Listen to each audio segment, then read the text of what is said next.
Hello guys केमन आछो सबाई। आज के आमादेर पुरीर 3 नम्बर दिन। तो तुम्हारे रूमटा एकटु देखिए निलाम। ता चले एलाम आमरा समुद्रेर धारे समुद्रटा देखते। देखो तारपर बेरिये पड़बो आमरा मंदिरेर उद्देश्ये। ता मंदिरे जाওয়ার জন্য আমরা रेडी फ्री হয়ে একেবারে টোটো করে চলে যাচ্ছি মন্দিরে। মন্দিরে তো জানোই ফোন অ্যালাউ নেই, যার জন্য আমি ভিডিওগুলো সব করে নিচ্ছি আগে থেকে। তা আমি মা, আমার হাজবেন্ড, আমার এক বান্ধবী, তার মেয়ে সবাই মিলে চলে গেলাম মন্দিরে। দেখো মন্দিরের বাইরেটা কত সুন্দর। আমি সেই 2016-তে গেছিলাম, তারপর আবার যাচ্ছি, মানে এলাম আবার 25-এ। তা আমি আগের ভিডিওগুলো দিয়েছি ইউটিউব, ফেসবুক সবেতেই। এই ভিডিওটা বেশ কিছুদিন লেট হলো দিতে। তা দেখো বাইরেটা কত সুন্দর হয়ে গেছে, দেখে তো খুব ভালো লাগছে আমার। এবং ফটো টটো সব বাইরে থেকে তুলে নিলাম, ফোনটা বাইরেই জমা করে দিয়ে আমরা ভেতরে প্রবেশ করে পুজো টুজো দিয়ে নিয়েছি এবং ভেতরে ভোগও খেয়ে নিয়েছি। ভোগ পাওয়া যায় তোমরা জানো, যারা কিনে খেতে হয়। তা আমরা পুজো টুজো দিয়ে এবার চলে যাব আমরা হোটেলে। তা হোটেলে গিয়ে মোটামুটি হোটেলে গিয়ে বেলা হয়ে গিয়ে ড্রেস ট্রেস চেঞ্জ করে একটু বিশ্রাম নিয়ে দুপুরের লাঞ্চটা সেরে নেবো। তা দুপুরের লাঞ্চ করতে আমরা বসে পড়েছিলাম, মা, আমি, আমার হাজবেন্ড। আগেই খাওয়া হয়ে গিয়েছিলো, বাদবাকি সবার খাওয়া ছিল। দেখো মেয়ে কী করছে, খেয়ে খেয়ে উঠে আমরা একটু সমুদ্রের ধারে চলে গেলাম। সমুদ্রের সুন্দর দৃশ্যটা, মনোরম দৃশ্য, মানে যতক্ষণ হোটেলে ছিলাম ঘুরতে যাচ্ছিলাম বাদবাকি সময় আমরা সমুদ্রে এসেই এনজয় করছিলাম। কার না ভালো লাগে বলো দীঘায়, পুরীতে গিয়ে মন্দিরে যেতে। দীঘা তো অনেকবার গেছি, দীঘার মন্দির, দীঘাতেও একটা মন্দির হয়েছে তোমরা সবাই জানো।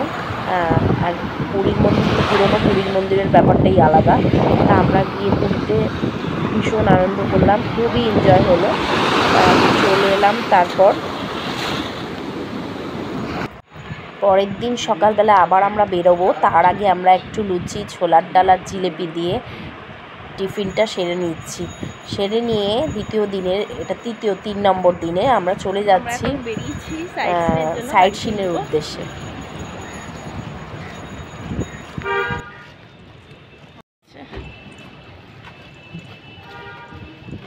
দেখো মা মেয়ে যাচ্ছে। এই আমাদের যে বাস বুকিং করা হয়েছিল, যে আমাদের ট্রাভেল এজেন্সি, সেই বাস বুক করেছিল। এবং অনেকেই যারা পুরীতে অনেকবার এসেছে তারা আর সাইট সিন দেখতে যায়নি, যার জন্য আমাদের বাসটা পুরোই ফাঁকা ছিল। অনেকে কী হয়েছে হোটেলেই থেকে গেছে এবং সমুদ্রের ধারে এনজয় করেছে, কিন্তু আমরা গেছিলাম, যার জন্য আমরা যে কজন গেছি তাদেরকেই বাস দিতে হয়েছে।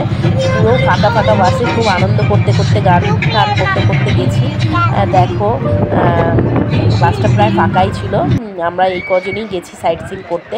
তা ট্রাভেলস তার জন্য বাস দিয়েছিল, সবাই মিলে গেছি, আনন্দ করেছি। দেখো তা প্রথম চলে এলাম আমরা পুরীর কোণারকের মন্দির। তার আগে গেছিলাম চন্দ্রভাগা সি বিচ, সেটার আমার ভিডিওতে দেখানো হলো না, সেটার আমি তুলতে পারিনি, যা ওখানে খুব বেশিক্ষণ থাকেনি, বাস 10 মিনিট মতো ছিল। তারপর চলে এলাম আমরা এখানে কোণারকের মন্দির। কোণারকের মন্দিরটা তো যেরকম মানে দেখেছি সেরকমই আছে, সব কিছুই সুন্দর, মানে এইসব অপূর্ব সুন্দর দৃশ্য কার না ভালো লাগে।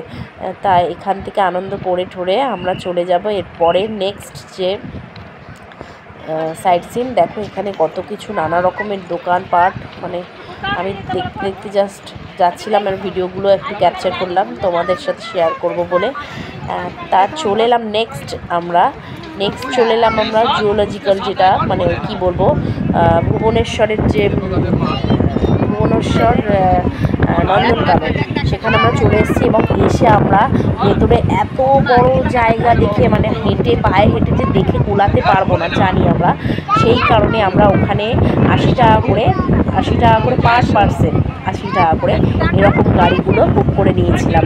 হ্যাঁ, ওনারা সমস্ত খাঁচার সামনে বা যে জায়গায় যেসব জন্তু জানোয়াররা রয়েছে সেগুলো দেখার জন্য সেই জায়গায় নামিয়ে দিচ্ছিলো, আমরা দেখে আনন্দ করে নিচ্ছিলাম। দেখো তার মাঝখানে আমি একটু টুকটাক জায়গায় বেছে একটুখানি ভিডিও বানিয়ে নিয়েছি, এই জাস্ট একটু নিজের ভালো লাগা এই ভিডিওগুলো একটু বানিয়ে নিয়েছি। দেখো তা এরপর আমরা ওরকম গাড়িতে করেই মানে পশু পাখি জন্তু জানোয়ার ওগুলোকে দেখছিলাম।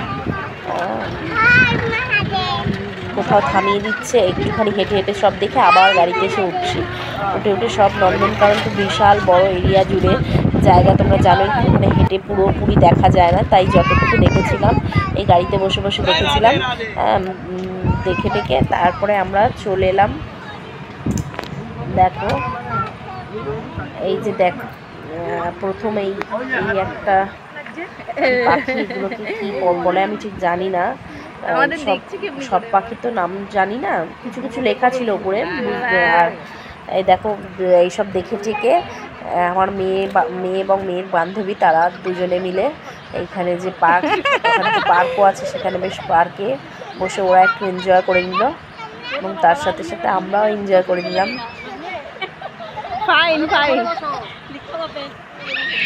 আমরাও একটু আনন্দ করছিলাম। আমি একটু ভিডিওগুলো বানিয়ে নিচ্ছি, জানি এগুলো স্মৃতি হিসেবে থেকে যাবে আমার কাছে। তোমাদের সাথে একটু শেয়ার করে দিলাম ভিডিওটা।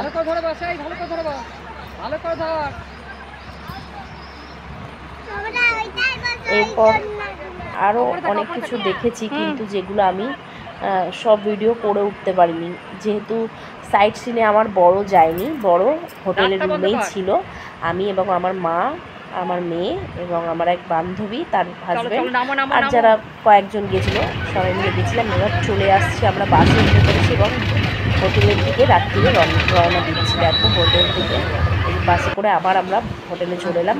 কিছু দেখাতে পারছি না, তো হোটেলে এসে আমাদের আবার রাত্রের ডিনার রাইস আর চিকেনের সেসব খেয়েছে। সকালে ঘুমালাম, সকালবেলা উঠে এই টিফিন আমাদের দিয়েছিল। টিফিন খেয়ে আমরা, এটাই পুরীর আমাদের লাস্ট দিন। তো সকালবেলা আমরা উঠে সবাই মিলে ব্রেকফাস্ট করে নিচ্ছি, তারপর আমরা বেরিয়ে যাব, মানে হোটেল ছেড়ে দিতে হবে আমাদের। তো বেরিয়ে দেখো টিফিন করে নিচ্ছি সবাই মিলে, ব্রেড বাটার, কিছু ফ্রুটস, লুচি ওটা না, কচুরি তরকারি এসব দিয়েছিল, এগুলো সবই আমরা খেয়ে নিচ্ছিলাম সকাল সকাল উঠে। আজকে আমাদের লাস্ট দিন, তা আমরা এরপর বেরিয়ে পড়বো খাজা কিনতে। তা চলে এলাম আমরা গাঙ্গুরাম মিষ্টির দোকানে। গাঙ্গুরাম যে খাজার দোকান, সেখানে বাড়ির সবার জন্য খাজা কিনে নিলাম। তা গাঙ্গুরাম থেকে আমরা 2 কিলো খাজা নিয়েছি এবং কাকাতুয়া মিষ্টান্ন ভাণ্ডার সেখান থেকেও আমরা 1 কিলো খাজা নিয়েছি। বেশ কিছুটা খাজা সবাইকে দেওয়ার জন্য নিয়েছি। আমরা চলে এলাম একদম লাস্ট দিন, চলে এলাম আমরা একদম ট্রেনে। টিফিন করে খাজা টাজা কিনে একেবারে ট্রেনের উদ্দেশ্যে বেরিয়ে পড়লাম এবং দেখো আমরা আমাদের সিটও পেয়ে গেছি, ট্রেনে উঠে পড়েছি। তো আজকের ভিডিওটা তোমাদের কেমন লাগলো জানিও, ভালো লাগলে